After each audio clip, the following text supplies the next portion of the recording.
اچھا، اب جب یہ آیت نازل ہوئی ما کان محمد ابا احد من رجالکم، اب یہ مشرکین بڑے خوش ہو گئے،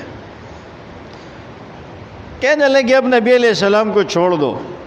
یہ کب تک دعوت دیں گے، ان کے پیچھے کوئی وارث تو ہے نہیں،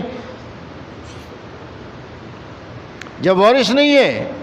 تو جب ان کی وفات ہو جائے گی یہ دین خود بخود ختم ہو جائے گا۔ لیکن یہ ایک بیٹا جس کو وہ بیٹا سمجھتے تھے زید بن حارثہ، ان کو خطرہ یہ تھا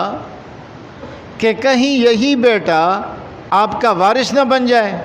آپ کی جگہ نبی نہ بن جائے۔ نسبی اولاد تو بچپن میں وفات پا گئی تھی، یہ ایک لیپالک تھا، کہیں یہ بعد میں نبوت کا دعویٰ نہ کر لے، تو اس پر بھی اللہ نے فرما دیا کہ محمد صلی اللہ علیہ وسلم یہ زید کے باپ نہیں ہے اور زید ان کے بیٹے نہیں ہے۔ اب وہ خوش ہو گئے کہ اب تو کوئی بھی باقی نہیں بچا۔